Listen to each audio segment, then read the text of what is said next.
Welcome to Catholic Connection with Teresa Tomeo, keeping you connected to your faith and your world. Teresa tackles the issues of faith and culture, the pro-life message, and media awareness. And now, here's Teresa Tomeo. And it is a Wednesday morning. Great to be with you on a Wednesday and every day here at Catholic Connection. It's August 13th, 2025, and we have a dynamic show lined up for you today. Well, I like to think it happens every day, but in particular, some really interesting topics this morning. We have, after the news and weather, of course, on a Wednesday, we have Sister Betty Ann McNeil. She's an expert on St. Elizabeth Ann Seton. And, of course, her feast day is coming up at the end of the month. And we're also going to be talking about the 50th anniversary celebration of her canonization. Now, Sister Betty Ann is a member of the Daughters of Charity of St. Vincent de Paul and a scholar whose work has been published around the world. She's an expert on the first American-born saint, St. Elizabeth Ann Seton, and even edited the book about which we will be speaking, St. Elizabeth Ann Seton, A Spiritual Portrait, the second edition of the Soul of Elizabeth Seton. So very excited to talk about this great saint. And, of course, she did so much for Catholic education. And then for our Shrines and Wonders Wednesday, speaking of St. Elizabeth Ann Seton, did you know that there is a very strong Italy connection with this wonderful saint? It has to do with her husband and has to do with northwestern Italy, and we will explain. Also has to do with the beautiful processions that take place all over Italy, especially on the Feast of Corpus Christi, and what happened when she was present during one of those processions and recognized, long before she became Catholic, that that was Jesus in the Eucharist. But the beauty of Italy also had an impact on her soul as well. We will discuss in Shrines and Wonders Wednesday. Of course, a segment dedicated to my book, Italy's Shrines and Wonders, which was published earlier this year by EWTN. And I would highly recommend you get a copy because it's a great guidebook, but it also has wonderful stories about the saints and wonderful stories just about life in Italy. And again, published earlier by EWTN earlier this year. Don't forget our Saints in Italy series based on the same book, shot on location in central Italy. It's a free series from our team at Mission Advancement. You can go to ewtn.com/Saints in Italy. Very easy to sign up. Joan Lewis, speaking of Italy, will be joining us to wrap up our coverage on a Wednesday, the first hour of Catholic Connection, to talk about the Pope. And really warm, not only here in America, but around the globe and in Italy right now, in Rome, topping, 100 degrees. Yeah. And that's the reason, as you'll hear in the news and more from Joan, as to why they moved the audience inside today. The audience is over now because, let's see, it's 9 o'clock here Eastern time, and they're 6 hours ahead of us, so it's at 3 o'clock, so the audience is usually in the morning around 9:30. But think about it, in terms of sitting in St. Peter's Square and being under the sun. No, it's actually dangerous. So that's why they moved it inside. But the beautiful thing is that the Pope, afterward, is someone who really wants to be with the people. And so he was walking through St. Peter's Basilica and the square, walking, well, at least on the Pope Mobile, actually, greeting people. And what a wonderful thing for people who were there who couldn't get inside and who decided to brave the heat so they could get close to the Pope. So we'll discuss with Joan in the first hour of Catholic Connection. That is the first hour, a little bit more about the second hour later on in the program. Let's take a quick look at the weather for you this morning. We have heavy to excessive rainfall over the southern Appalachians that may bring areas of flooding. Gusty winds and low relative humidity will bring critical fire weather conditions to parts of the Great Basin and northern Rockies today and tomorrow. And then we have hot to extremely hot temperatures in place across parts of the western U.S. We do hope your Wednesday is going well so far. We appreciate your listenership here at EWTN's Global Catholic Radio. 4 minutes past the hour now. Let's check the news here on EWTN. Sorrow, if welcomed with sincerity, can be an opportunity for conversion and joy, for God never stops loving us. Pope Leo offering this comforting reminder during his general weekly audience today, his latest or last public event at the Vatican before departing for a few days at Castel Gandolfo later in the afternoon. The Holy Father observed reflecting on the betrayal experienced by Christ during his passion, adding that even at the darkest point, the light is not extinguished, but on the contrary, he says, it actually begins to shine. This is, he said, because if we recognize our limits, if we let ourselves be touched by the pain of our Lord, then we can finally be born again, since faith does not spare us in the possibility of sin, but always offers us a way out, and that's mercy. He said, Jesus is not scandalized by our fragility, for he knows well that no friendship is immune from the risk of betrayal. Due to the intense Roman heat, as we mentioned earlier, the audience took place inside the Vatican, Paul VI Hall, right next to St. Peter's. Regardless, the Holy Father still stopped over to greet faithful who were not able to fit into the hall and were inside in other locations nearby to stay out of the extreme heat. Meanwhile, the prefecture of the papal household announcing that the Pope will also be traveling to Albano, Italy on Sunday, August 17th. He'll celebrate Mass with the poor. At 9:30 a.m. local time, the Holy Father will arrive at the shrine of Santa Maria della Rotondo in the beautiful town of Albano, a municipality located about 22 miles from the Vatican and bordering Castel Gandolfo, to celebrate Mass with a group of people who receive help from Caritas. And after Mass, he'll head to Castel Gandolfo to preside over the Angelus prayer at noon from Liberty Square. In addition to the Diocese of Albano, he will later share lunch with 100 low-income people. In other news this morning, the White House says nearly 24 arrests were made overnight by officers surging across Washington, D.C. The arrests coming hours after the president announced the nation's Capitol Police are being placed under federal control. He also activated hundreds of National Guard's troops to help patrol D.C. streets. The emergency authority the president exercised under the D.C. Home Rule Act will expire, though, in 30 days. Unless Congress approves an extension. The president said his action could also be used as a model for the takeover of the U.S. cities with high crime rates, specifically mentioning Chicago, Los Angeles, New York, Baltimore, and Oakland during Monday's news conference. And Vladimir Putin will be the first, as Mark Mayfield tells us, Russian leader to visit Alaska when he meets with the president in Anchorage later this week. Trump and Putin will hold their summit Friday at Joint Base Elmendorf-Richardson, a giant military base with over 30,000 residents. That includes both Elmendorf Air Force Base and Fort Richardson Army Base. Alaska also plays a part in Russian history. The U.S. purchased the Alaskan territory from Russia over 150 years ago. At Friday's summit, Trump and Putin will discuss ending Russia's war in Ukraine, which Trump has said may include swapping some territory. I'm Mark Mayfield. President Trump is set to speak virtually, meanwhile, with Ukrainian President Zelensky tomorrow. That's according to multiple reports, saying the call will also include Vice President Vance and European allies. It all comes before, as we mentioned, that Trump is set to meet with Vladimir Putin on Friday in Alaska as he works to end the fighting between the two countries. Zelensky, meanwhile, has said Ukraine won't give up any territory to Russia and will not give up trying to get NATO membership. Russia has demanded Ukraine give up land to reach a deal to end the war. Blake Shifton tells us talks are underway today in Egypt, aimed at ending the conflict there between Israel and the Palestinian terrorist group Hamas. Hamas has confirmed that its chief negotiator is in Cairo for talks this week aimed at reviving ceasefire negotiations with Israel after talks broke down last month.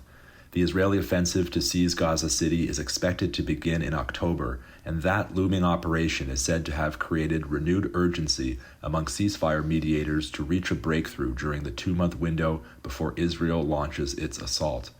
Prime Minister Netanyahu confirmed in an interview on Tuesday that he is now focused on a comprehensive deal with Hamas that includes the release of all remaining hostages. Blake Sifton, Tel Aviv. Texas House Democrats have reportedly confirmed they intend to return to their state after fleeing in an attempt to halt legislative proceedings which included GOP attempts to redraw congressional districts in the state. Multiple sources confirming to ABC 13 in Houston yesterday the absent House Democrats will return after feeling as if they accomplished their mission of killing the special legislative session called by Republicans to pass redistricting legislation. The special session expires next Tuesday. News of the lawmakers' imminent return to the state comes on the same day that Texas Senate Republicans were able to get the new congressional maps approved. They must now be passed in the House before Republican Governor Greg Abbott can sign them into law. The strategy by Texas Democrats to leave the state and abdicate their duties in an effort to stall Republican efforts is a strategy they have used before, as recently as 2021. Meanwhile, Chris Caraccio tells us the Texas Attorney General Ken Paxton is now seeking to have former Congressman Beto O'Rourke arrested. According to a legal filing, O'Rourke's Powered by People group continued to raise money to cover the expenses of Texas Democrats who fled the state after a judge temporarily blocked the group from soliciting money. Paxton is calling for a $500 fine for each act of contempt and for O'Rourke to be jailed. Texas Republicans are trying to put maximum pressure on Democrats to return to the state as the GOP looks to pass new maps ahead of 2026. I'm Chris Coraggio. President Trump may soon get the interest rate cut he's been looking for from the Fed. That's because last month's inflation report is better than expected. White House Press Secretary Carolyn Leavitt celebrating that news at a press conference yesterday. Today's CPI report revealed that inflation beat market expectations once again, and inflation remains stable. The Labor Department showing the Consumer Price Index, a general measure of how much people are paying for goods and services, and a key inflation indicator, was up 0.2% from June. Many economists say the report should be evidence that the president's tariffs are not leading to a spike in inflation, and it's now safe to cut rates possibly as soon as September. Firefighters are desperately trying to increase containment on the 3 wildfires burning in Rio Blanco County. The Leaf Fire continues to burn at more than 120,000 acres and is only 4% contained.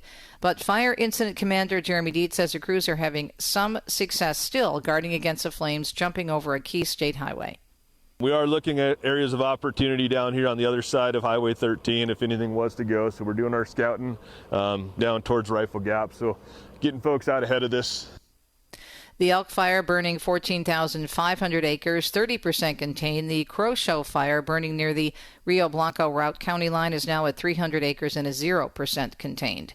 Alaska's governor is issuing a state disaster declaration over what he fears could be coming as catastrophic flooding from what's known as a glacial outburst. It marks the 3rd straight year of serious glacier-related flooding in the capital city of Juneau, population around 30,000.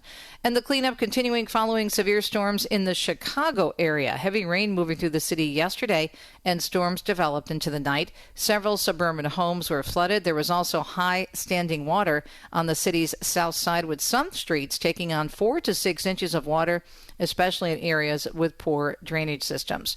Right now, though, it's still unclear if Tropical Storm Erin will affect the East Coast. The National Hurricane Center saying yesterday afternoon Erin was about 950 miles west of the Cabo Verde Islands with topping winds near 45 miles an hour. Forecasters expect the storm to become a hurricane over the central tropical Atlantic in the next couple of days. Now, the storm could reach the northern Leeward Islands over the weekend. The Virgin Islands and Puerto Rico may also be in its path. And Michael Kastner tells us a former security guard is facing charges for allegedly threatening Little League International and ESPN. Police in South Williamsport, Pennsylvania say 20-year-old Isaiah Randall texted his supervisor, "You better have heavy security," and "I will be back," after he was fired by a private security firm at Little League headquarters. Randall then reportedly posted a countdown timer called Mass Casualty Event on social media and tagged ESPN, Little League, and his former employer. Authorities said Randall's actions caused the Little League World Series to divert from normal operations. I'm Michael Kastner. We're so glad you're tuned in to EWTN's Global Catholic Radio and their production of this program, Catholic Connection, Monday through Friday here on the network. We have a great show lined up for you today. We try to do that every single day, of course. Work really hard at keeping you connected to the church and beyond, hence the name of the program. Really looking forward to having a discussion about a wonderful saint. We are going to be talking about St. Elizabeth Ann Seton. Not only is her feast day coming up at the end of the month, but also the 50th anniversary of her canonization. And there's a newly released book from our friends at Ignatius Press, St. Elizabeth Ann Seton, A Spiritual Portrait, 2nd edition of The Soul of Elizabeth Ann Seton. And the editor is going to be with us this morning about that book.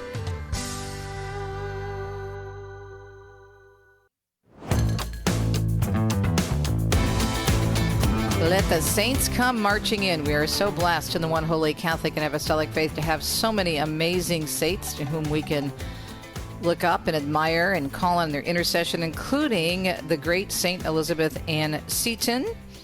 And we're going to talk about her today. There's so much to discuss because her feast day is coming up. There's the 50th anniversary, also a big celebration that's planned. We'll give you all the details. On the phone with us is Sister Ann McNeil. She's a member of the Daughters of Charity of St. Vincent de Paul and a scholar whose work has been published around the world, an expert on the first American-born saint, St. Elizabeth Ann Seton. She also edited, as I mentioned earlier, Father Joseph Dervin's classic, The Soul of Elizabeth Ann Seton, and also wrote the introduction. And I'm holding this book from Ignatius in my hand. Sister, good morning. Thanks for joining us. Good morning. It's delightful. Thank you. So let's talk first of all. There's so much to say about this great saint, but we have her feast day coming up. But let's start with the big celebration in terms of the 50th anniversary that's going to be going on. If you could share some of the great details about that. Well, the 50th anniversary of the canonization of the first native-born American saint is the weekend of September 13th and 14th at the National Shrine of St. Elizabeth Ann Seton in Emmitsburg, Maryland, which is between Baltimore and Washington, and Gettysburg, just around the corner. It will include Eucharistic celebrations by the Archbishop of Baltimore, the Superior General of the Congregation of the Mission coming from Rome. There will be music festivals, concerts outside on the lawns of the holy grounds, as well as living history programs all over in the historic houses where she lived, opened her school, and where she died. It's a family event, and there's something for everyone. And there is no entrance charge, and food trucks will be around the campus. What's the best place, Sister, do you think, for people to go for information on the festival, first of all, the celebration? The best place is the SetonShrine.org, the website of the National Shrine of St. Elizabeth Ann Seton. Sister, you've got quite... Oh, sure. Go ahead. I just had a question about when you first got interested in this amazing saint. What sparked your interest? I read a biography about her when I was a youngster, and her father called her Betty, and my name is Betty Ann, and she lived by the seashore, and I lived by the beach of the Atlantic Ocean. So we shared a lot in common, including Episcopal roots and beachcombing. I didn't inherit her musical skills, but she's a woman whom I've grown to know and love over the years. And like all saints, she has become my personal model and intercessor, which is what saints are. And we're thrilled to be celebrating the 50th anniversary of her canonization. I was in Rome for the canonization in 1975. But we celebrate her feast day on January 4th, which is the day that she died. In terms of her life and her work, what is it, do you think, that people need to know? What do you think is most important? Her education, contributions, her conversion to Catholicism because the Eucharist had such an impact on her. What would you like people to know? I think the most important thing to know is that she's not a plastic statue. She was a woman, a human woman who knew the pain of loss and grief, who knew love, carried and birthed 5 children. She knew the pain of losing a spouse as well as 2 children. And she struggled with poverty at one point, but followed God's call in her life. She relied on divine providence, and she saw the invitation to come to Baltimore as an intervention of divine providence. And that's where she opened her first school, and where the idea came of establishing the Sisters of Charity, the first Native American community founded in the United States, the Sisters of Charity of St. Joseph. So I think the most important thing is she's a woman who lived and breathed and shared the Word of God, and she's a woman who was a daughter of the Church, loved the Eucharist, was nourished by it, and had a close bond with Mary, the Mother of God, as a mother and also as a sorrowful mother. So there's something in Elizabeth Seton for everyone. Even as an adolescent, she went through a period of adolescent depression and was tempted to do a drug overdose, but chose not to. Elizabeth Seton is relatable. She's relevant to modern men and women around the globe. Even she called herself a citizen of the world. Wow. Talking with Sister Betty Ann McNeil, a member of the Daughters of Charity of St. Vincent de Paul and a scholar whose work has been published around the world. Of course, an expert on the first American-born saint, St. Elizabeth Ann Seton. Let's talk a little bit about her devotion to the Eucharist. Well, first I want to ask you about, if we have time, we have about 4 minutes left, but quickly, in terms of her coming into the Catholic Church, that cost her a lot of relationships and pain, did it not? It did. And it was providential that when she was in Italy, because of her husband's health and his ultimate death, she was befriended by a very prominent Italian family who were educated in the faith. And in being hospitable, they took her around to the sites in Livorno and Firenze, Florence, and what is there to see but churches? So she experienced the liturgy, the mystique of the liturgy, and she began asking questions out of curiosity. Why do Catholics do this? Then out of real interest and for clarification. So it was in Italy that she met the faith and began to realize this is the true faith, and Jesus is truly present in the Eucharist. The real presence of Jesus in the Eucharist was very important to her. And when she came back to New York, when she returned, she had a Catholic heart and intended to convert, but met such opposition that she didn't. But she studied and she consulted and she read books and went through about an 18-month discernment process that was very emotional and distressing and trying. And ultimately, she just put her foot down and said, I believe the Catholic Church is the true church of apostolic succession, and I'm seeking truth, and I will go there, I believe, and I'm going to be a Catholic and try to be a good one. And indeed, she did.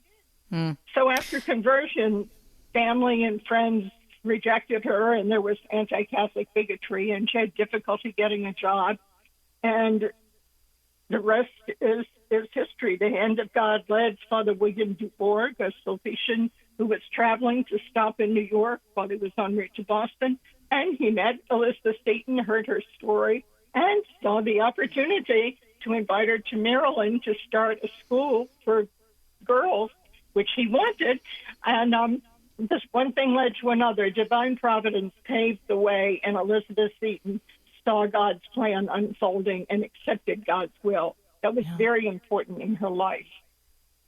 It's so beautiful, though, because that time that she spent when she couldn't, she struggled in joining the church because of all the opposition. She didn't just, whine. She made something of that. She studied. She read books, as you said. She investigated the church even further. So that in itself, that strengthened her because it just, I think, affirmed her interest in her efforts regarding the Catholic Church. She was a woman of conviction and a woman of her word.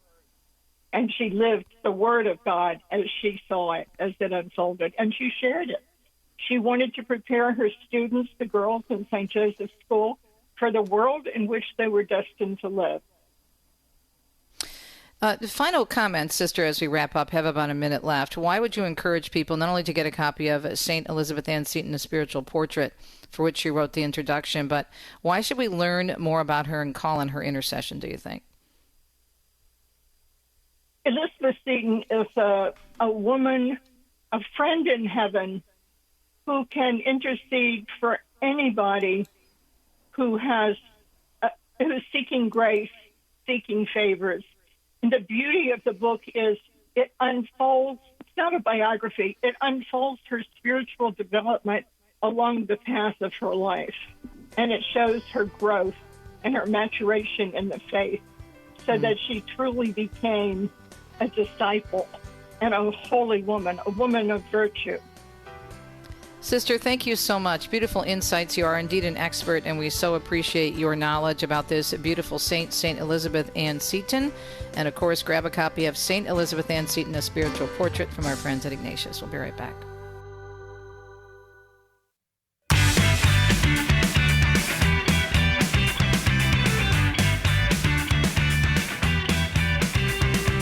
The Elizabeth Ann Seton Italian connection. Maybe you didn't know this. It's a great story about how, as you heard Sister Betty Ann McNeil mention, by the way, I misspoke. The Saints' feast day is in January, not at the end of the month. For some reason, I thought it was at the end of August. I was thinking probably of the festival that's coming up, which you should check out, by the way, with the Archdiocese of Baltimore and the Shrine, because it's going to be amazing, celebrating her 50th anniversary of her canonization. Again, a reminder about the book, St. Elizabeth Ann Seton, A Spiritual Portrait. So this is the time on Wednesdays that we do Shrines and Wonders Wednesdays, and this comes from my new EWTN book, Italy's Shrines and Wonders, Discovering Sacred Spaces, fascinating places and destinations off the beaten path. Now, Italy offers certainly enough about the saints because there are so many saints that were born, raised, come from the beautiful boot, Italia, Bella Italia. But in addition, there are also saints who visited there and had incredible experiences, or maybe relocated to the country of Italy, or had that experience, as you just heard Sister say, and then took that back to the United States to do something big with it. So what is the Italian connection with this beautiful saint, Saint Elizabeth Ann Seton? Okay. So her husband was a New York import-export businessman, William Seton, okay, and he had fallen on hard times, went bankrupt back in 1800, and became seriously ill in the year 1803. Later that year, the couple took their daughter, Annina, and traveled to Livorno, the port city of the Ligurian Sea. If you're looking at the map of Italy, it would be on your northwest. Okay, now Liguria is associated with many, many beautiful spots along the coast that are very popular with travelers and tourists. Of course, Livorno is a very nice city, not too far from there. You also have Cinque Terre, the Five Lands.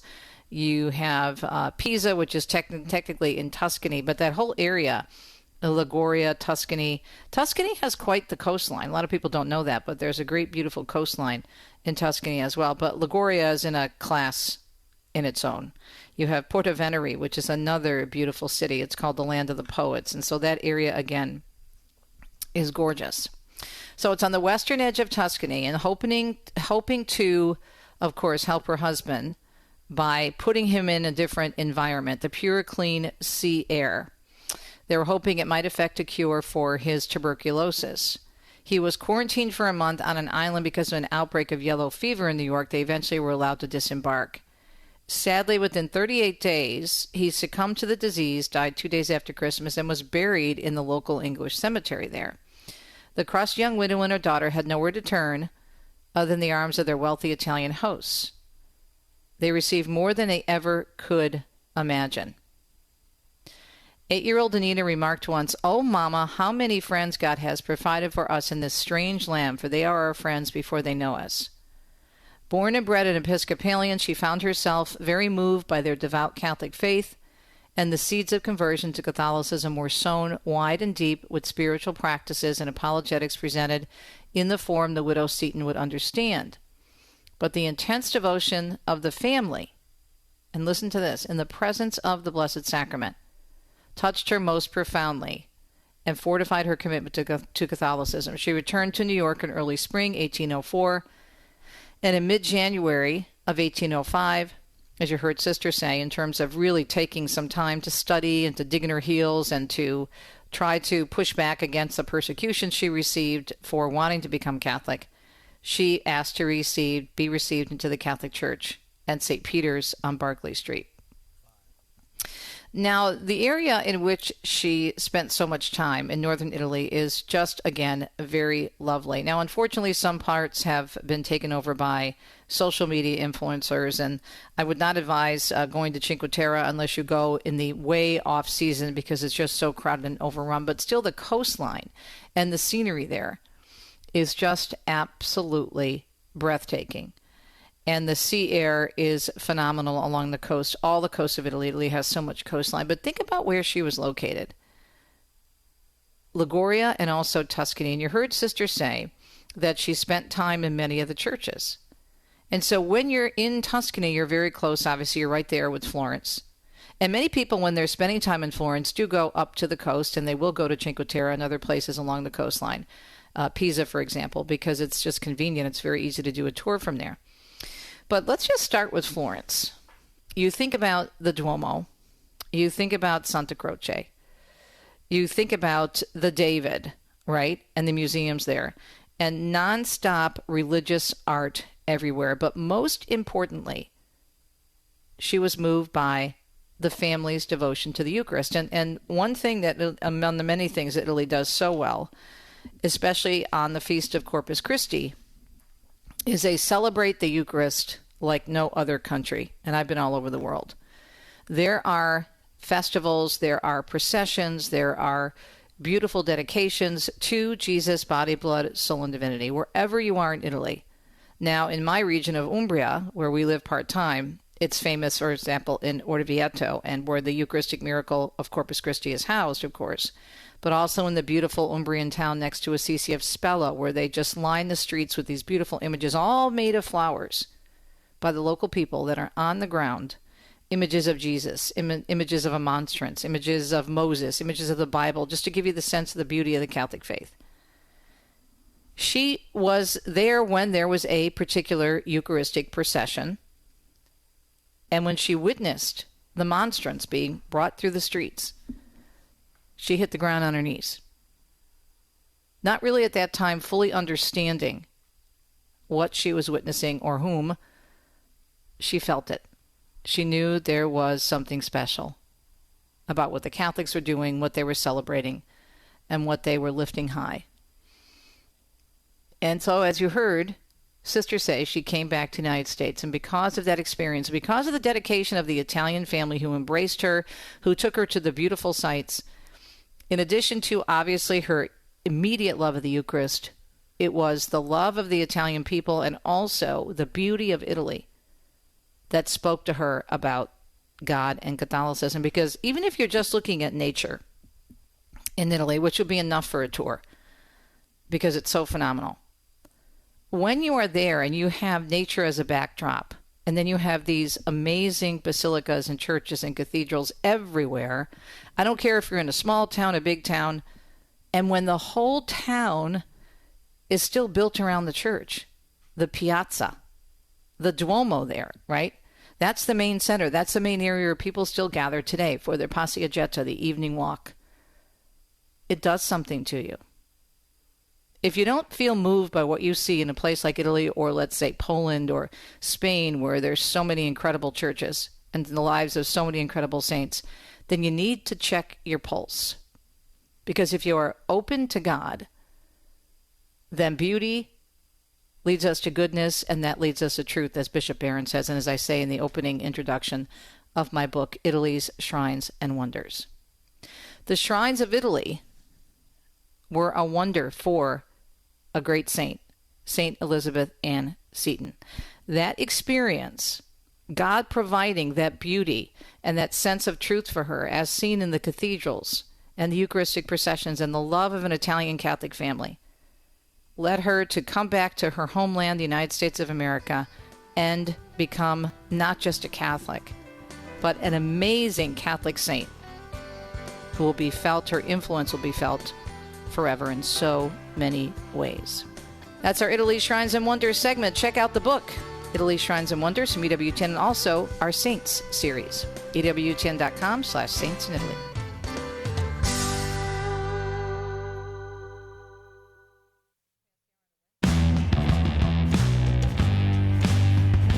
Minutes past the hour on a Wednesday. Speaking of Italy, we head back to the boot with my dear sister in Christ, Joni Jones Rome, of course. And I don't need to ask you how hot it is. I've been monitoring the situation because we head back to the motherland at the end of the month, and we're looking at our area in Umbria, and it's about the same that it is down in Rome. It's topping 100 degrees. How are things there, though? How are you holding up?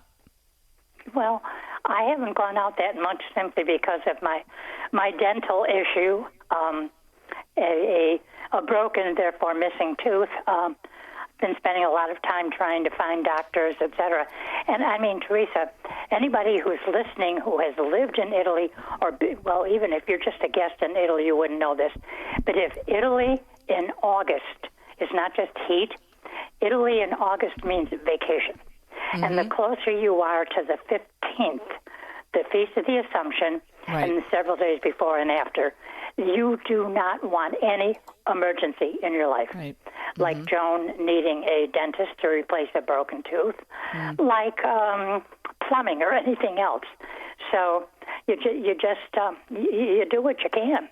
But I mean, you know, I went to a dentist today, spent several hours there this morning. My next appointment, because of vacations, cannot be until the 28th. That's 2 weeks from tomorrow. Yeah. Yeah. So, in any event, some people are doing well. The Holy Father, as you know, had the audience today because of the heat. I don't remember the last time this happened. Because of the heat, the audience, the weekly general audience, was moved into the Paul VI Hall. Mm-hmm. So, You had the hall, and then probably the atrium area. The Pope spoke to people there. Then he went to St. Peter's Basilica, and people could watch from, if you happened to be in St. Peter's Square, you could see everything on the big screens. Right. But the Pope went to the Basilica where there were lots of people, and then a thing from the Vatican press office said he was also outside in the parking area. And I think what they mean is there's a parking area right off of the Paul VI Hall for anybody who lives or works in the Vatican, like the Holy Father, because he's living in the building adjacent to the hall. So, he knows that area. And by the way, in 50 minutes, the Holy Father will be leaving the Vatican by car to go to Castel Gandolfo, where typically it's enough degrees cooler that you can finally be comfortable. But he was originally scheduled just to be there 3 days, but now he's going today, which is the 13th, and he will be back the afternoon or early evening of the 19th. So I'm glad he's getting that quality time. It's something like 2 or 3 days longer than they had planned, but he'll be.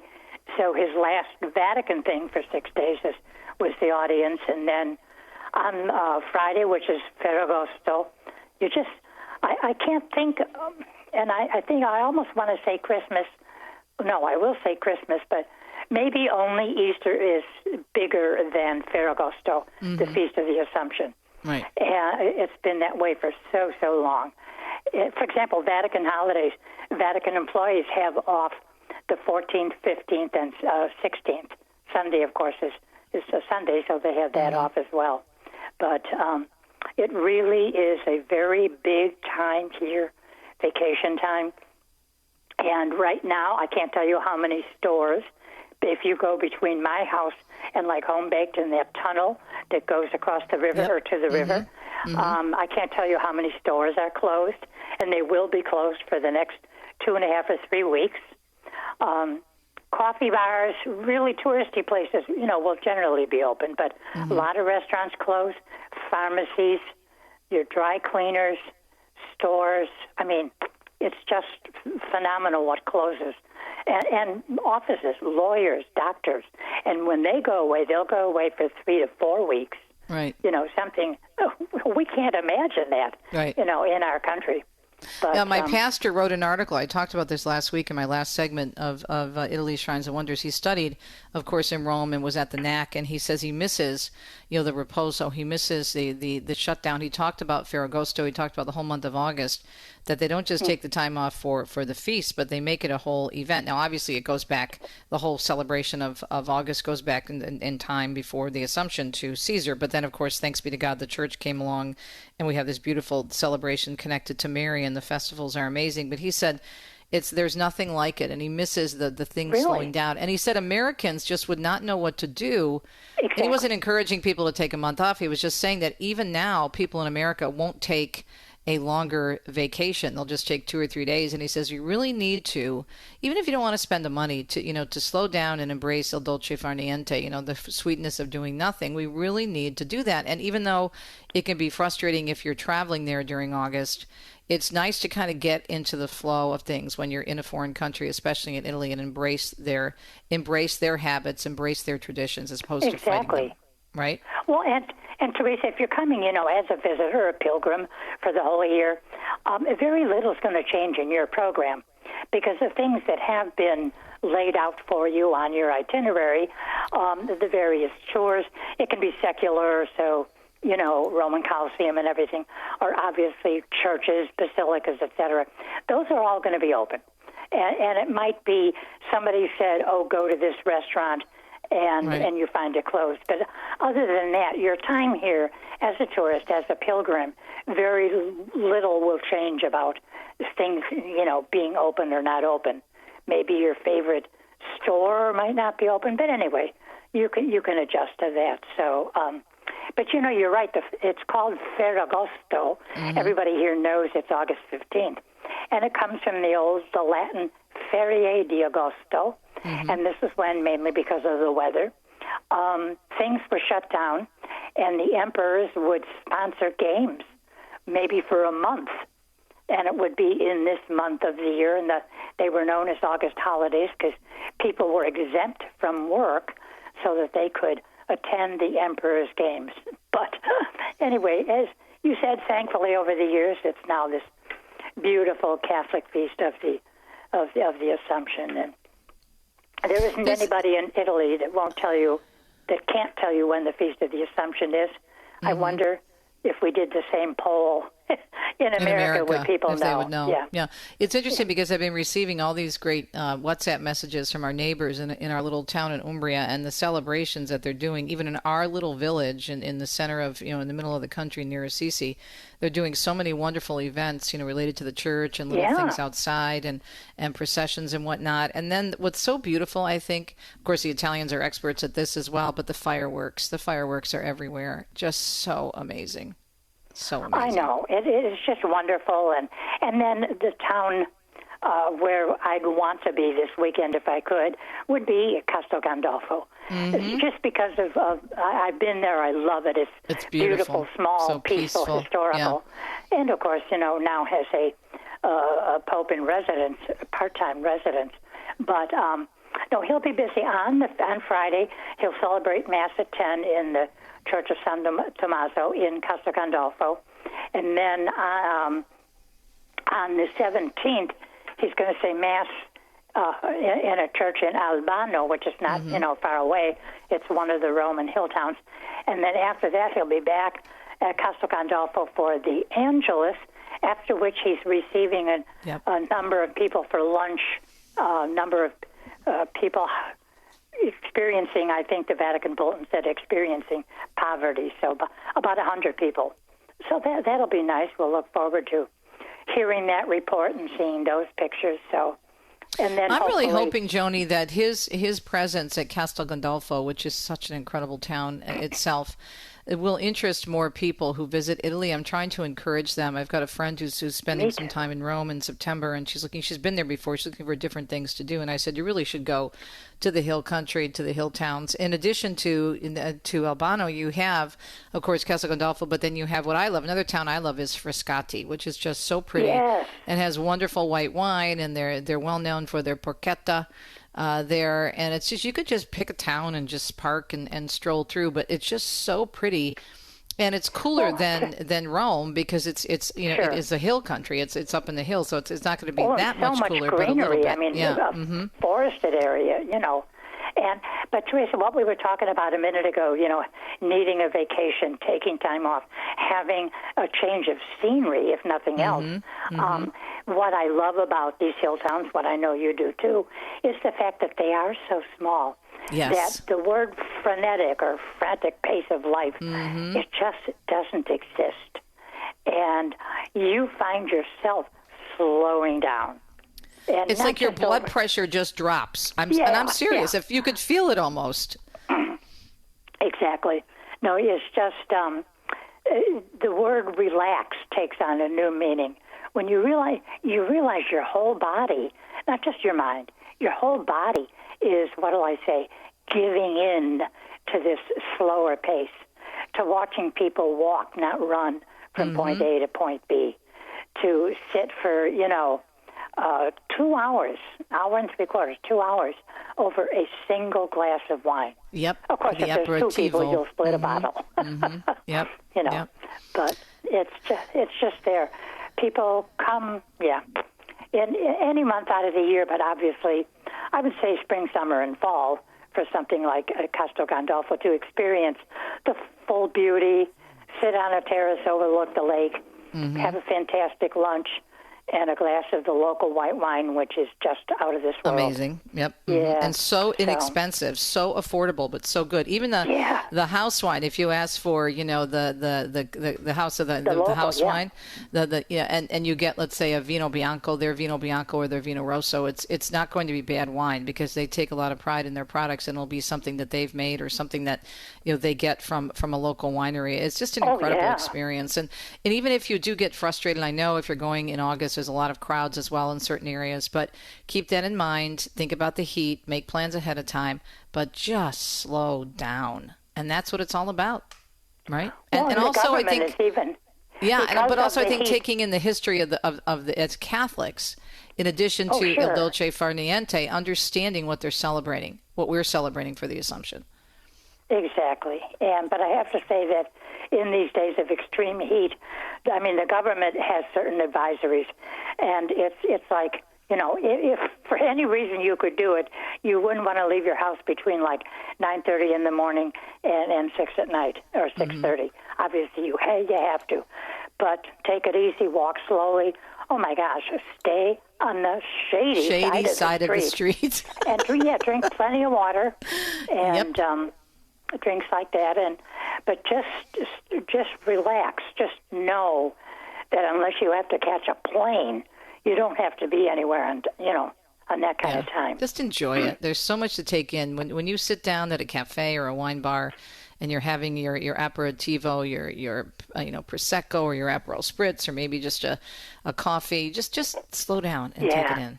And also think about the beauty. I was just talking about the connection between St. Elizabeth Ann Seton and Italy, that it was a beauty in the Eucharist when she was in Italy, in northern Italy, in Liguria, that really spoke to her heart. Well, we've got to run. Went by so fast. Look forward to talking with you, God willing, next week. And I imagine you're going to have all kinds of great stuff on your blog, Joan's Rome, and we'll check it out because so much going on during Ferragosto, of course, the Feast of the Assumption coming up this week. And Father Mitch is going to be talking about that tomorrow, and we'll tell you more about that. Sure. Coming up. All right, my dear. Well, you take care. God Stay bless cool. You all. You're in my prayers. And stay cool. Appreciate your updates. And send us some pictures. Put them up on your blog. Really appreciate it.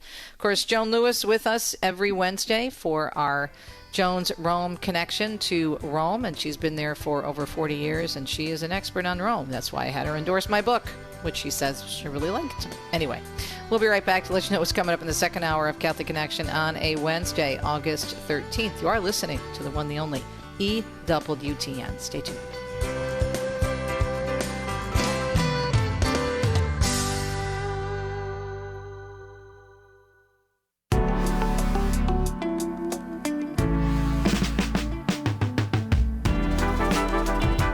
.55 minutes past the hour. It's a Wednesday. We appreciate your listenership here on EWTN's Global Catholic Radio. Coming up in the second hour of CC with TT on EWTN Radio Extra, we will have a dynamo with us, and he's so energetic, probably because he exercises so much. He has a lot of adrenaline going through his veins and his bones. It's Dr. Patrick Castle, president and founder of the wonderful Relay for Pro-Life, and he's just incredible. I've interviewed him, I think, almost every year I've been covering the March for Life for EWTN, and he is such a joy.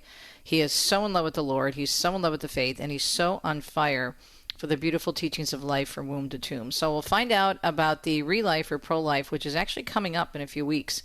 And he'll give us all the details. And we're going to get his story on why he founded this wonderful organization of runners and walkers. And what's really cool about the Relay for Life and being a pro-life runner with him is you don't have to run. Let's say, a lot of people have been running for years. Dominic was running for years and then had to go to walking because the knees, gave out after a little while. Not too badly, but to the point where the doctors are saying, do some other exercise because it does take its toll. But you can do other kinds of exercise. You can walk, you can stroll, whatever, just get moving for life. So it's a beautiful thing, and we'll discuss with Dr. Patrick Castle. We'll have 2 segments with him. And then 2 cents, I want to talk about slowing down again. So you've got one area where you're moving, but the importance of also slowing down. Il dolce far niente, the sweetness of doing nothing. We'll be right back.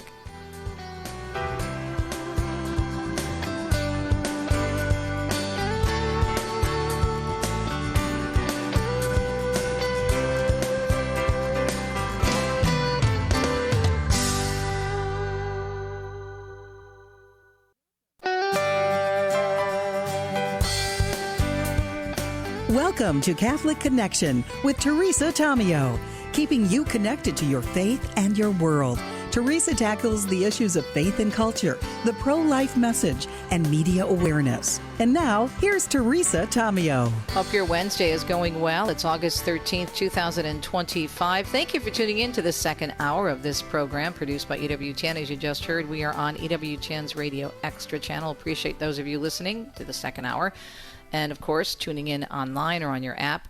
So excited about our guest today. We are going to have 2 segments with this dynamo, Dr. Patrick Castle, who's a bundle of energy. He is a president and founder of Life Runners, and he's going to be talking about the A-Cross American Relay for Pro-Life. It's a very cool event. It's coming up in a couple of weeks, I think about 3 weeks actually. And what's cool about it is even though he represents pro-life, runners, you don't have to be a runner to be involved, and he'll explain that coming up. But really the story behind this ministry that he founded, why he did it, and the impact it has had across the country. And these folks run and walk across the country for the relay in all kinds of areas, some that are sensitive and appreciative of the pro-life message, others who are antagonistic. And in this climate right now, who knows what could happen in terms of maybe someone, God forbid, possibly taking it even further. So we'll talk about how they keep up their strength, both physically and emotionally, and what it means to be one of the runners or walkers in the, of course, pro-life runners group that he started. Dr. Patrick Castle joining us. Now, in 2 cents this morning, I was going to do something else, but I decided after talking to Joni in the first hour of our program for our segment with her on Joan's Own that we've been doing for years, she was talking about Ferragosto. All right, that's the Feast of the Assumption in Italy. That's what they call it. Now, the whole Ferragosto, though, has a big history. The biggest thing, though, I want to discuss is, something I mentioned that my pastor said in a recent column of his, talking about the ability to slow down. It's so difficult for us, all of us, because we have busy lives. If you have children, especially, if you're still working, or even if you have grandchildren, there's a lot you want to do. We're all busy. But one thing that Deacon Dom and I have learned to embrace is il dolce far niente. And the peace that comes with that, the sweetness of doing nothing.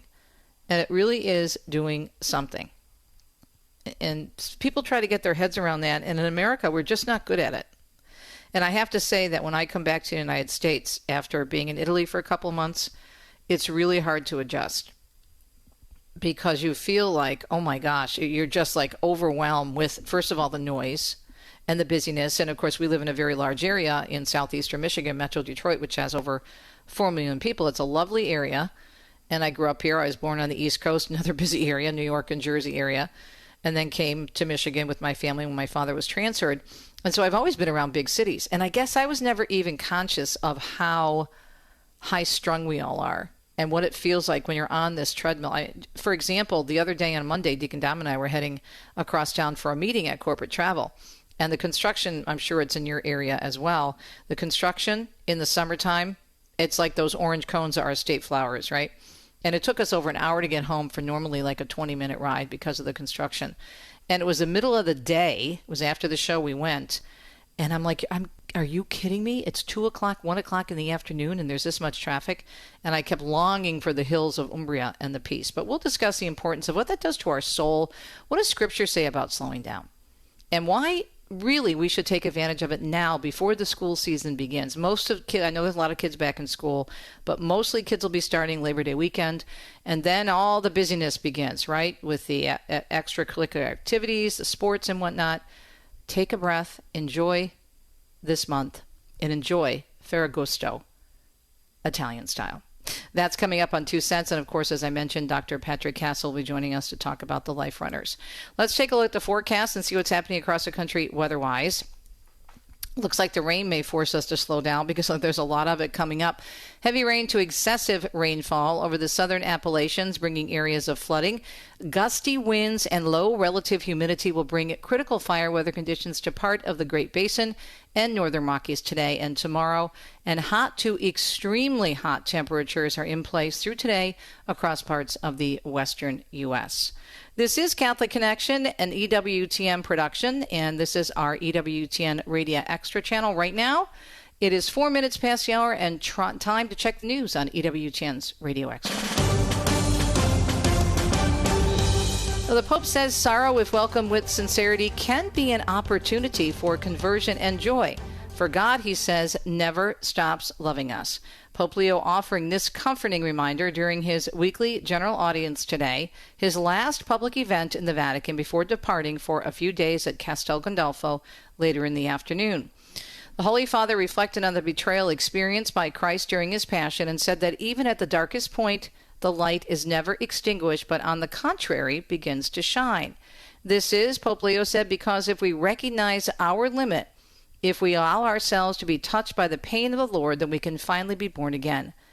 Since faith, he says, does not spare us in the possibility of sin, but always offers us a way out, and that is mercy. He also said that Jesus is not scandalized by our fragility. He knows well that no friendship is immune from the risk of betrayal. Due to the intense Roman heat, meanwhile, the audience took place inside the Vatican's Paul VI Hall. Regardless, the Holy Father still stopped over to greet the faithful who were not able to fit into the hall and were instead located in other places nearby to stay out of the extreme heat. Meanwhile, the Vatican says that the Pope will be traveling to Albano, Italy this Sunday. You heard Joan mention that earlier, to celebrate Mass with the poor. At 9:30 a.m. local time, the Holy Father will arrive at the shrine of Santa Maria della Rotondo in Albano. And that's a beautiful, beautiful area, as we mentioned earlier, about 22 miles outside of Rome, just south of Rome, from the Vatican and bordering Castel Gandolfo, to celebrate Mass with a group of people who receive assistance from Caritas. And after the Mass, he will head to Castel Gandolfo, presiding over the Angelus, and then he will later lunch with 100 low-income people. In other news this morning, the White House says nearly 24 arrests were made last night by officers surging across Washington, D.C. Those arrests coming hours after the president announced D.C.'s police are being placed under federal control. He also activated hundreds of National Guard troops to help patrol D.C. streets. The emergency authority the president exercised under the D.C. home rule, though, expires in 30 days unless Congress approves an extension. The president saying his action could be used as a model for the takeover of other U.S. cities with high crime rates, specifically mentioning Chicago, Los Angeles, New York, Baltimore, and Oakland during the news conference earlier this week. Meanwhile, as Mark Mayfield tells us, Vladimir Putin will be the first Russian leader to visit Alaska when he meets with President Trump in Anchorage this week. Trump and Putin will hold their summit Friday at Joint Base Elmendorf-Richardson, a giant military base with over 30,000 residents that includes both Elmendorf Air Force Base and Fort Richardson Army Base. Alaska also plays a part in Russian history. The U.S. purchased the Alaskan territory from Russia over 150 years ago. At Friday's summit, Trump and Putin will discuss ending Russia's war in Ukraine, which Trump has said may include swapping some territory. I'm Mark Mayfield. President Trump, meanwhile, set to speak virtually with Ukrainian President Zelensky. That will happen tomorrow. That, according to multiple reports, which said the call would also include Vice President Vance as well as European allies. This, again, all coming before he is set to meet with Putin on Friday in Alaska as he works to end the fighting between the two countries. Zelensky has said Ukraine won't give up any territory to Russia and will not give up trying to gain NATO membership. Russia has demanded, meanwhile, Ukraine give up land to reach a deal to end the war. Blake Sifton reports talks are underway in Egypt aimed at ending the conflict, meanwhile, between Israel and the Palestinian terrorist group Hamas. Hamas has confirmed that its chief negotiator is in Cairo for talks this week aimed at reviving ceasefire negotiations with Israel after talks broke down last month. The Israeli offensive to seize Gaza City is expected to begin in October, and that looming operation is said to have created renewed urgency among ceasefire mediators to reach a breakthrough during the 2-month window before Israel launches its assault. Prime Minister Netanyahu confirmed in an interview on Tuesday that he is now focused on a comprehensive deal with Hamas that includes the release of all remaining hostages. Blake Sifton, Tel Aviv. Texas House Democrats, in other news, reportedly confirming they intend to return to their state after fleeing in an attempt to halt legislative proceedings, which included GOP attempts to redraw congressional districts in the state. Multiple sources confirming to ABC 13 in Houston yesterday the absent House Democrats are returning after they say they feel as if they've accomplished their mission of killing the special legislative session called by Republicans to pass redistricting legislation. The special session expires next Tuesday. News of the lawmakers' imminent return to the state comes on the same day, though, that Texas Senate Republicans were able to get the new congressional maps approved. They must now be passed in the House before the governor can sign them into law. And the strategy by Texas Democrats to leave the state and abdicate their duties in an effort to stall Republican legislative efforts is a strategy they've used before, as recently as 2021. Texas Attorney General Ken Paxton is seeking to have, meanwhile, former Congressman Beto O'Rourke arrested, as Chris Garagio explains. According to a legal filing, O'Rourke's Powered by People group continued to raise money to cover the expenses of Texas Democrats who fled the state after a judge temporarily blocked the group from soliciting money. Paxton is calling for a $500 fine for each act of contempt and for O'Rourke to be jailed. Texas Republicans are trying to put maximum pressure on Democrats to return to the state as the GOP looks to pass new maps ahead of 2026. I'm Chris Coraggio. Some good news on the economy. President Trump may soon get the interest rate cut he's been asking for from the Fed. That's because last month's inflation report is better than expected. White House Press Secretary Karen Lynn-Leavitt celebrating the news yesterday at the White House press conference. Today's CPI report revealed that inflation beat market expectations once again, and inflation remains stable. The Labor Department showing the Consumer Price Index, a general measure of how much people are paying for goods and services, and a key inflation indicator was up 0.2% from June. Many economists say the report should be evidence that Trump's tariffs are not leading to a spike in inflation, and it's now safe to cut rates, possibly as soon as next month. Firefighters are desperately trying to increase containment on 3 wildfires burning in Rio Blanco County. The Lee Fire continues to burn at more than 120,000 acres and is only 4% contained. But Fire Incident Commander Jeremy Dietz says the crews are still having some success guarding against the flames jumping over a key state highway. We are looking at areas of opportunity down here on the other side of Highway 13 if anything was to go. So we're doing our scouting down towards Rifle Gap. So getting folks out ahead of this. The Elk Fire burning 14,500 acres and is 30% contained. The Croshow Fire burning near the Rio Blanco Route County line is now at 300 acres and is 0% contained. Alaska's governor issuing a state disaster declaration over what he fears could be coming catastrophic flooding from what's known as a glacial outburst. It marks the third straight year of serious glacier-related flooding in the capital city of Juneau, with the population around 30,000.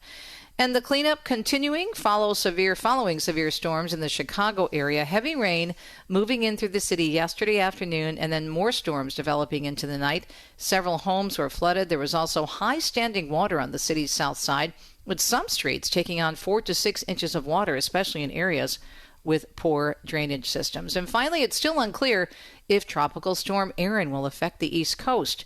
The National Hurricane Center says this afternoon Erin was about 950 miles west of the Cabo Verde Islands off the west coast of Africa, with winds at 45 miles an hour. Forecasters expect Erin will become a hurricane, though, over the central tropical Atlantic over the next few days, and the storm could reach the northern Leeward Islands over the weekend, and the Virgin Islands and Puerto Rico may also feel its effects. It's a Wednesday morning, now 13 minutes past the hour. We appreciate your listenership, and I think you'll appreciate some input from the Italians and, of course, from our Lord, more importantly, on why we need to slow down. Il dolce far niente, especially during Ferragosto, August. More on that coming up.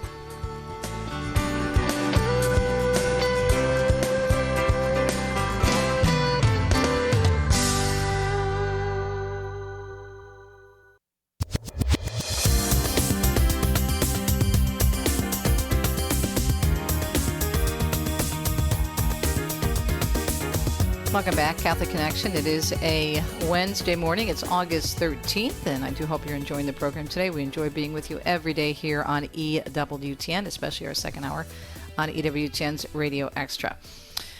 Listening to Joan talking about this month of August, which is known in Italy as Ferragosto. Actually, it's known quite well across Europe because so many people come to Italy during August because it's a big holiday month for everyone, and they vacation. And the most common place they go is either up in the mountains or along the seashore, and you have plenty of seashore all over Italy.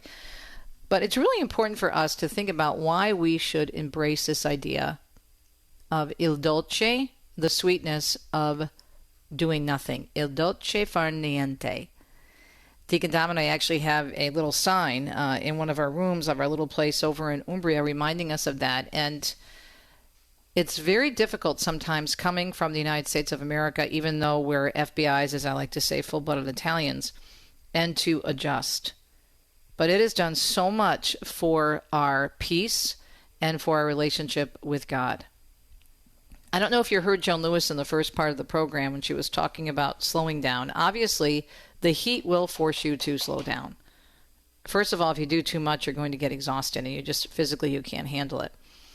And so one of the best things to do for your body, for your mind, for your spiritual benefit is to just slow down. Okay? It's so important. I don't know if you heard her talk about going for a glass of wine or maybe some nice cold bottled water. Pellegrino is my favorite with that little slice of lime.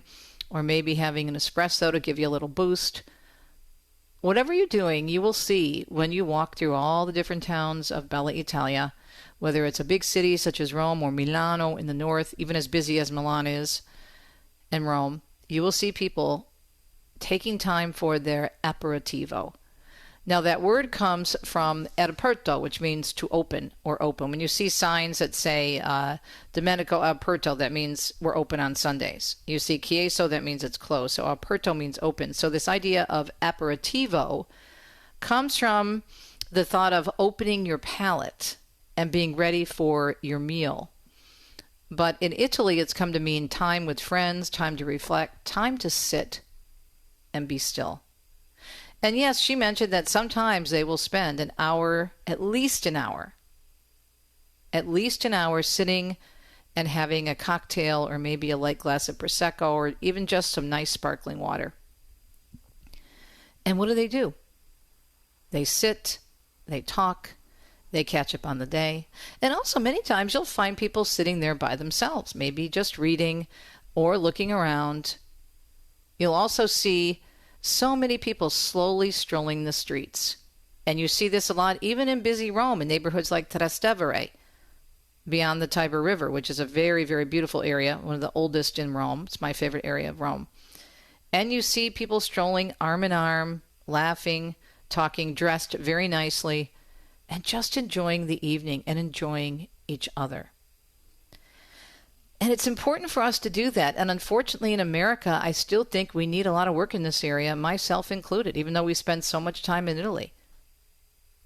My pastor wrote about this last week in his parish bulletin article. And missing the days of when he was in Italy as a young priest studying for advanced degrees, he spent probably 4 years in Italy, living at the beautiful North American College in Rome. But he said it was so great because everybody would slow down, not just during Ferragosto, which he also mentioned in the article, but they would slow down every day. Now, this doesn't happen too often anymore in Rome because of the tourism. It does happen, as Joan said, during Ferragosto in many places because of the holiday and feast day. But Rome has gotten so big and so busy with tourism that you'll pretty much find most places open. But back when my pastor was in Rome, probably that was like 25 years ago, they did still do, of course, il dolce far niente on a regular basis and have their aperitivo, which they still do. But in terms of slowing down and shutting down, it's not so common in the big cities anymore as it used to be. It's still there, but not as common. But he loved it because he could, so many of the guys, he said, would take a nap in the middle of the afternoon because that's what you do. And it was interesting, the very first time Deacon Dom and I went to Italy, this is before I was in Catholic Radio, our tour guide in Florence, who was wonderful, and it was like, I don't know, noon, we finished our walking tour of Florence. She said, okay, now I have to go home for riposa and I have to cook my husband dinner. And I'm like, dinner? It's noon.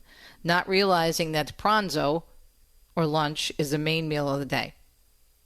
And they go and they spend time and then they take a nap and then they come back to work afterwards, usually about 4 o'clock. And my pastor was lamenting that so many of us, and for vacations in August or even with Italy, they don't just take 1 or 2 days. They take weeks sometimes.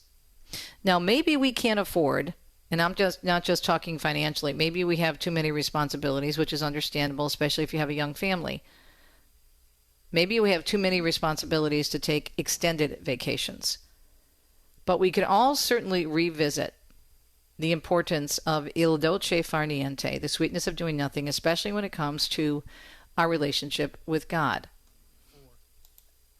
If you take a look at the verse in the Psalm, Psalm 46:10, it talks about being still and knowing I am God.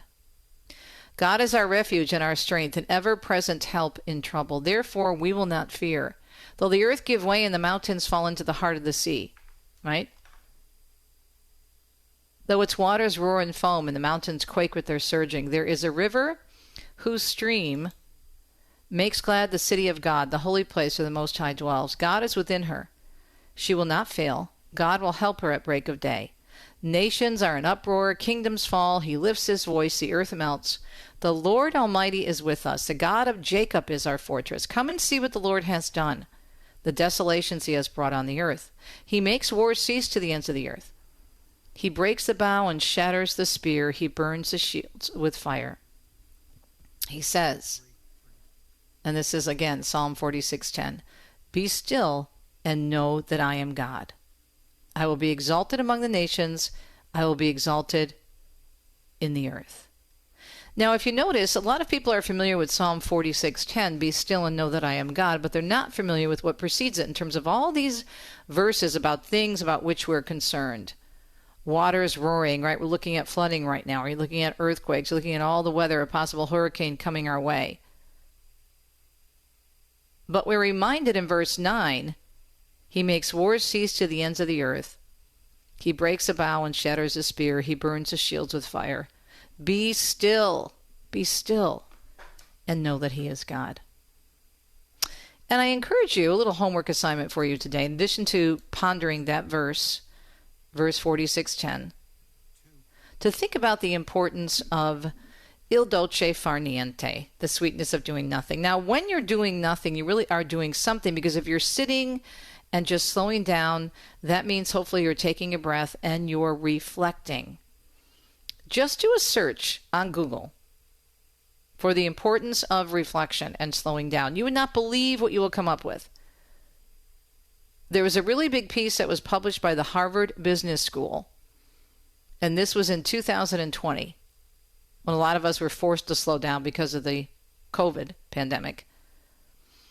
And the author says, reflection, and by the way, the author happens to be Italian-American, reflection, the pause that brings peace and productivity. Joseph Badaracco studied classic works and interviewed 100 managers in 15 countries to learn how busy men and women find time for reflection. Reflection is important. It gives us a chance to pause and figure out what really matters, especially when struggling with a difficult issue. We often get advice to reflect, and we often give the advice to reflect, but how busy are we that we don't allow ourselves to find the time to reflect? And they go all the way back to meditations by even Roman emperors on the importance of reflection, which is part of the reason that of course, Romans started this Ferragosto, this celebration in August. Now we dedicate it to Our Lady, but what did Our Lady do? We see so often in Scripture, she pondered. She was able to be still, and she knew who was God. Let us do the same and embrace more often il dolce far niente, the sweetness of doing nothing. We'll be right back.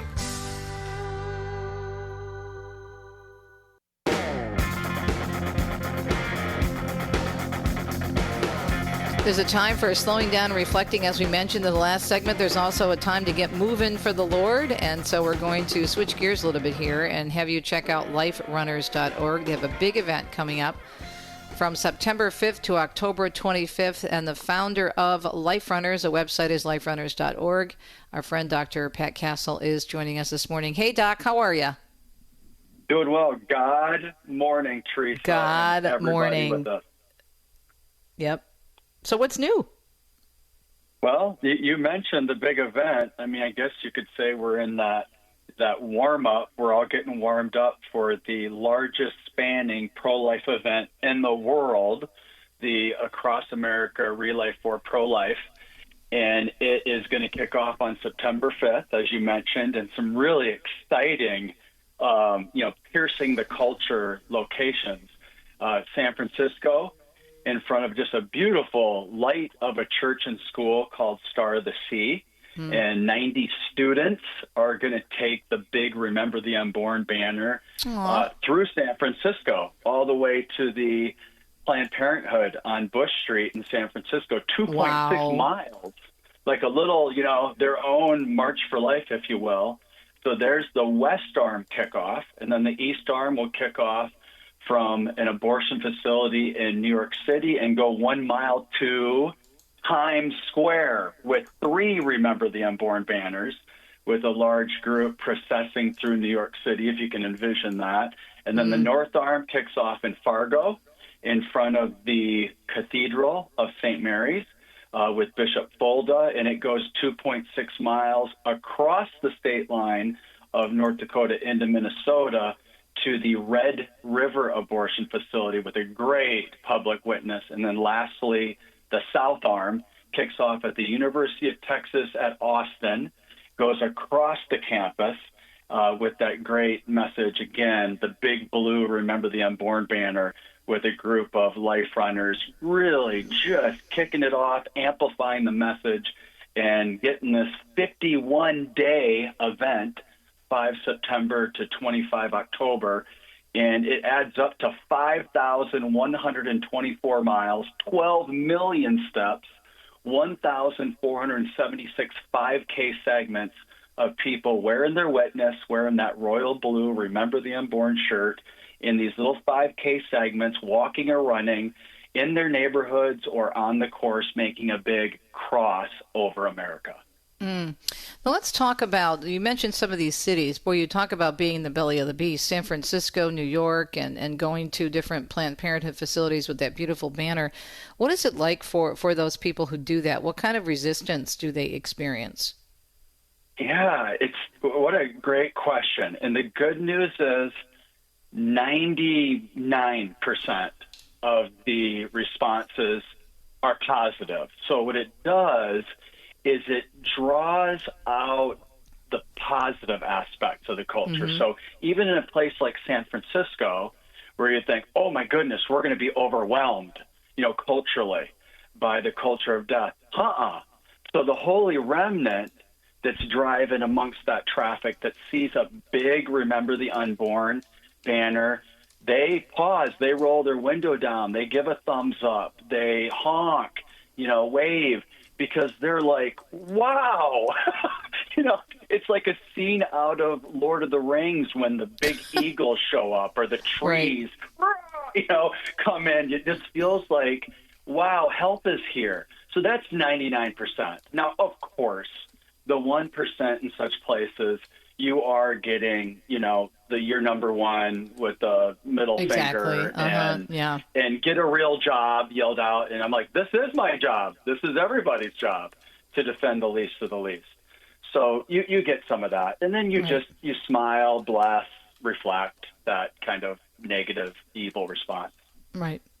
But the end of the day, I know that doesn't matter, because even though people may have a little bit of, queasy feeling in their stomach, so to speak, they're going to do what they need to do, and they need to speak up for life. Let's go back, Pat, to when this all started. You're the founder of, this Life Runners of America, liferunners.org. Why did you start this? What prompted it? Well, the Wayback Machine. I'll take that question all the way back to a race I did. In August of 2006, I did a 13.1 mile race up Pikes Peak Mountain in Colorado.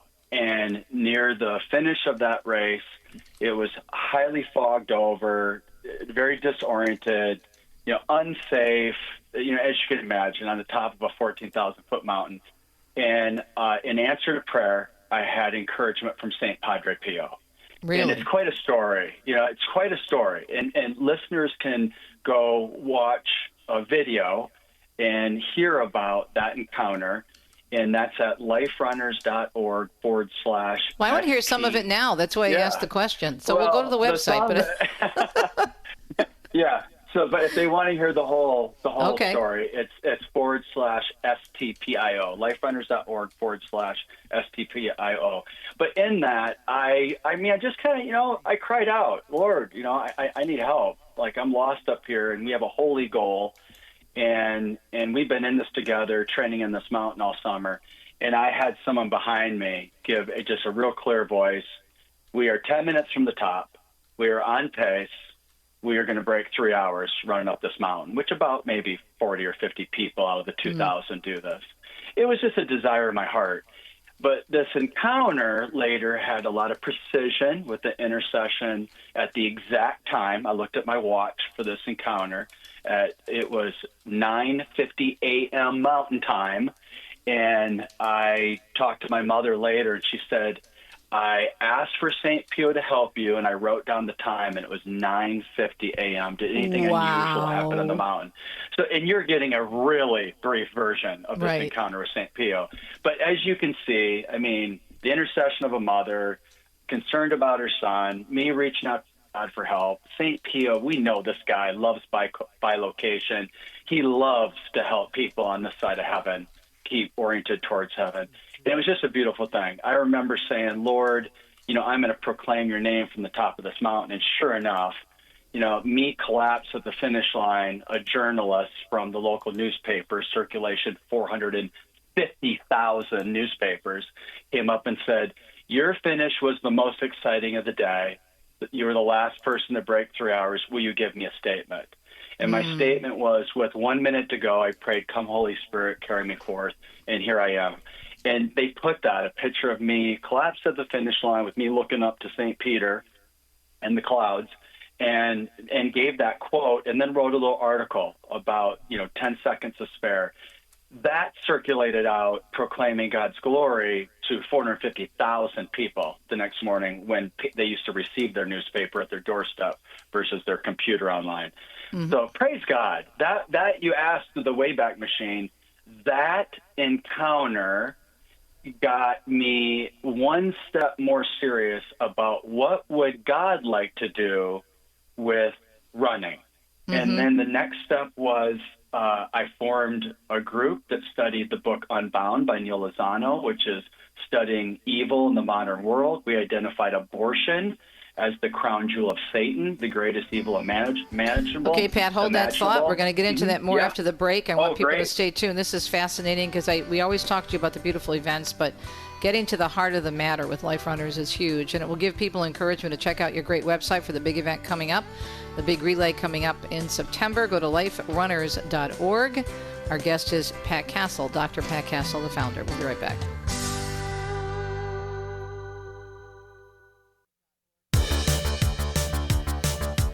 The website is liferunners.org. The founder, our wonderful guest, Dr. Pat Castle, established in 2008, the world's largest pro-life team with almost, 25,000 teammates who remember the unborn jerseys as a public witness, which is a huge witness.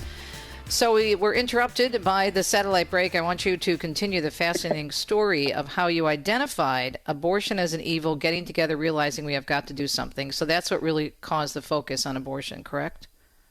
That's correct. And, that holy encounter with St. Pio led to getting a little bit more serious, and that was by way of studying the book Unbound by Neil Lozano, which really talked about how evil works in the modern world. We identified abortion as the crown jewel of Satan, and we went to work in ministry by way of standing in front of abortion facilities as a witness, by way of going to nursing homes, to the ministry of presence, to defend life from conception to eternity. And then Life Runners was born out of that prayer and devotion by way of 12 of us going and running the Chicago Marathon in 2008 to raise funds for ultrasound equipment. And people saw our shirts that said, "Remember the Unborn" on the back and the Trinity on the front, and they said, where can I get a shirt like that? And now what began as 12 of us is now nearly 25,000 of us, ages 0.1, meaning babies in onesies that say "Remember the Unborn." I know, I love those. Teammates. They're so stinking cute. I love those. That's right. Yep. I gave you one of them to give to a friend or something, right, or a family member. And I think how cool is it that parents and grandparents will register their little infants, in the spirit of baptism, if you will, to put their faith in action, to wear a little onesie with the Trinity on the front and "Remember the Unborn" on the back. And what a powerful witness for the culture to see a little baby in that onesie. And then we've got people wearing the shirt in nursing homes, in wheelchairs, and all ages 0.1 to 101 officially registered on the team. And it's beautiful. It's beautiful. And you and I talked during the break that running's optional. And maybe a lot of people are at ease, right? Like, oh, running's optional. Maybe people will listen a little closer. Everybody's qualified. We all have to wear something. Why not wear our witness? And when we're out, whether at the grocery store or going for a walk or the park or to Mass, whatever that activity would be, why not wear your witness and impact hearts and minds for changing lives? So I like to quip that the walkers, the non-runners, really are better life runners because you can read their Remember the Unborn message easier and have a visit with them because they're not running by. So, walkers feel really comfortable. We've got more walkers than runners, probably 10,000 people that run or are willing to run, and 15,000 people that, are like, hey, I'm willing to do it, but I'm going to just do it at this pace so people can see it, read it, think about it, meditate it, talk about it, start conversations in a grocery store line. Everybody's qualified. Let me ask you, I want to go back to something you said, which is so important, identifying abortion as the biggest evil. Why? Because a lot of people don't see it that way, unfortunately, even many in the Catholic Church. I mean, for me, you and I were talking during the break that when I think you know my story, when I came back to the church, I did a lot of research and prayer and studying, and I was very pro-choice, and I was in college and in the early years of my career. And then when I started to connect the dots, and I have a whole chapter in this in my book, Extreme Makeover, The Abortion Distortion, I realized how I had been lied to. I realized how abortion is like this giant octopus sucking life out of everything. It impacts so many areas of life. Yeah. And you see so many society ills that can be directly connected to abortion or an abortion experience in terms of maybe helping someone procure an abortion or not being able to stop an abortion. But what led you to determine that this was what the church says, the biggest evil and the preeminent issue, as the bishops remind us? Yeah, for me, as a PhD nano-analytical chemist, someone who, I taught biochemistry at the Air Force Academy and at Christian College, at a big public high school, I start with the practical. Just like faith, I look out and I say, look how awesome God's creation is. Certainly, God is real. Look what God did. Well, let's look at the practical of abortion and the destruction. Just the ways that children in their mother's wombs are destroyed. They're dismembered, they are starved to death, or they receive a lethal injection. Now, those are the three ways that a child is murdered.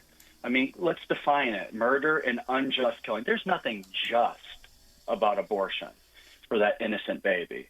So practically, you start with that horrific reality. But then, Teresa, like you reflected, then we can get a little philosophical. We can look at the other ologies, which I'll give a quick rundown. From the standpoint of philosophy, we know that, first do no harm. From the standpoint of political science, the first duty of the government is what? To protect the people, the opposite of abortion. We look at biology. We know life begins at conception, at fertilization. We look at the standpoint of theology, Jeremiah 1:5. When God spoke to young Jeremiah, this verse is emblazoned on the Life Runner's royal blue shirt. Jeremiah 1:5, God said, Jeremiah, I knew you even before you were in your mother's womb. So when you look at all aspects of the human experience, abortion is a giant red flag. It is wrong at every turn. It's evil at every turn. That would be my response. It is. I mean, and there's so much, too. If you look at, for example, I remember interviewing Vicki Thorne, the late Vicki Thorne, who was a wonderful pro-life warrior, and she had done an extensive amount of research on men in prison, Doc, about the impact abortion has had on them, that there are so many men who are in prison who either helped procure an abortion with their spouse or their girlfriend or maybe a child, or were denied the right to talk about their baby and stop someone, their girlfriend or wife, from getting an abortion. And what that did to them psychologically, and the frustration and the anger and the pain and how they acted out. So you think that it's not connected. Well, it's a quote-unquote decision between a woman and a doctor, which is a bunch of baloney, because we all know that the woman doesn't even see the doctor until the abortion. And the doctors that, if they're doctors at all, that still perform abortions, they don't even have to be an OBGYN. They can be be a podiatrist, for crying out loud. Right. But they're the bottom of the barrel, scraping the battle. And so everything that the culture sells us about abortion, it's just the opposite, which is because it's a tool of the devil, and the devil is the great divider and the greatest liar. But it's so important to use this as an opportunity, which is so great what you're doing and continue to do, to engage in these conversations lovingly, because a lot of people just don't know, maybe by no fault of their own. In this day and age, with all the information that's out there, it's kind of hard to excuse yourself for not knowing, but it's still an opportunity for you to share with people the truth about the child, and also just about life in general, from womb to tomb. That's right. And from that education standpoint, my favorite aspect of the Life Runners apostolate in our ministry is reaching the youth. And so over 10,000 of the 25,000 Life Runners are students, kindergarten to college. And we provide free Remember the Unborn shirts for students, kindergarten to college, to wear at school on the first Wednesday of each month. So if you have any connection, any listeners have any connections to schools, please let them know that we provide free shirts for the entire school, faculty and students, that can get approval through their principal and administration to wear them at school on the first Wednesday month. And you can imagine, Teresa, the great impact of those little messengers going out into the world, a child wearing that witness, and the great conversations and impact. Secondly, the ministry was started with prayer and devotion. We've got a great devotional that you can pick up on our website, the Life Runners Daily Devotions, and we also have a prayer wall. We will be offering up prayers during every single mile of this 5,124-mile relay across America. Again, starts on September 5th, and it finishes at Benedictine College during their homecoming weekend events on October 25th. How cool is that? Great party for pro-life in that environment of Benedictine College. So get involved at liferunners.org, get a shirt, wear your witness, register for a 5K leg of the relay at liferunners.org. Click that relay button, and you can complete those relays in your own neighborhood. About half the miles, people actually do them on the course, Teresa, but there's an option to click that you're going to do your 5K leg or legs off the course in your own neighborhood, in union with all the Life Runners around the world, which is really cool. That means everyone can participate in the relay. Absolutely. LifeRunners.org is a website, and it's coming up in September 5th, and runs through October. All the details are there at liferunners.org, and we're with my friend Dr. Pat Castle, who's been a regular guest of mine, not only here on Catholic Connection, but when I cover the March for Life for EWTN in Washington, D.C. every year. It's so excited to see him there with his walkers, his runners, all the great people that support him. This is just so important. Do you feel, I know you're a very positive person, you're so energetic. Do you feel encouraged about some of the great strides we've made under the new administration? Not to get political, but there's a different mood. And although our current president certainly isn't perfect in the pro-life arena, I would still like to see him change his mind on in vitro fertilization, birth control, and these other issues. But at the end of the day, we are seeing the light at the end of the tunnel, and he does not believe, for example, that people should be supporting Planned Parenthood. The taxpayers shouldn't be supporting Planned Parenthood. And, of course, there have been other major pro-life and faith efforts that we've seen under this new administration. But in general, what are your thoughts in terms of the mood out there right now?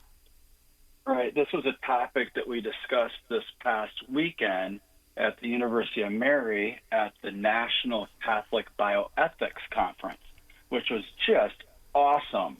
And we talked about some of these impacts and what's going on culturally. And it is encouraging. It's encouraging that the scaffolding for God and for God's gift of life is getting reestablished in our culture. It's a great image, great analogy. Yeah, it's scaffolding. And we know we have so much work now to fill in that scaffolding. But we've had to rebuild, haven't we, Teresa? We've had to rebuild that scaffolding for a culture of life. And boy, has this administration gone to work in rebuilding that scaffolding for what it means to be an American, per our Constitution, per the Declaration of Independence. I mean, look at some of the verbiage in those documents, like God-given, self-evident, unalienable. I mean, come on. And I love the fact that they refer to, to, for example, Caroline Leavitt, the press secretary, she refers to when she talks about transgender ideology, she doesn't call it life-affirming care, which it's not. It's just the opposite. Just like abortion is not choice, it's murder. She calls it mutilating surgeries for minors. We have to start using that language. We have to use the language. We have to use truth. We're not hiding anything. This is what it is. Abortion is the taking of a life. Why did they call it a termination? Right? Remember the movie Terminator? He was going around killing people. That's why he was called the Terminator. So don't sit there and tell me this is a health issue or this is choice. It's about death. Death to the child, death to the mother, what it does to her heart and her spirituality.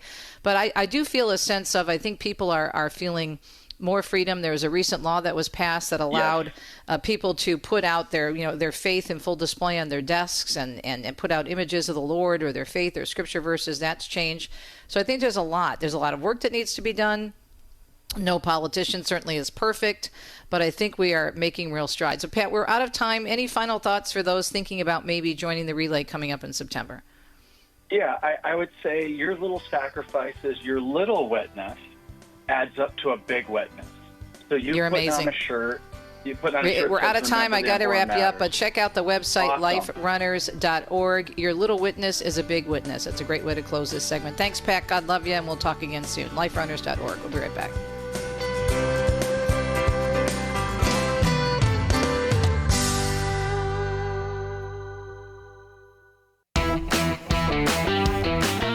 Received a beautiful email after my segment in the first hour regarding the Italian connection with St. Elizabeth Ann Seton, whose 50th anniversary of canonization is coming up. This is from Allison. She says, I was very touched by your commentary this morning on your radio show about Mother Elizabeth Ann Seton's connection to the Italian port town of Livorno. As I emailed you earlier this year, we took a Mediterranean cruise that brought us to that port last May. I found it to be a bit rugged, but still a beautiful seaside town. We did not have much time to visit, but since then I've been curious about its possible significance in Catholic culture and faith. I had no idea that it was central to the story of Mother Elizabeth Ann Seton. Listening to your commentary relating her experience there with her daughter and husband was very moving. It gave me goosebumps. I love visiting Italy so much and plan to visit more places there if God will allow. So that's a beautiful email. Thank you, Allison. Appreciate it. And again, if you like to visit Italy and maybe you can't travel right now, get a copy of E.W. Tien's book that just published it for me this year, Italy's Shrines and Wonders, and go online for our mission advancement because they have a wonderful, wonderful programs there, including, and they're all free, my Saints series, all shot on location in Italy. EWTN.com/Saints in Italy. Tomorrow, all about the Assumption. Father Mitch Paca with the history of the dogma. Why didn't we have the dogma approved until the 1950s? We will find out. And then a revert to the faith talks about the importance of Mother Mary and his life and his reversion to the Catholic Church. That is my wonderful friend, Chuck Gaedica, will be back with us tomorrow morning. Have a great Wednesday. God bless you. Ciao, ciao, as we say in Italy.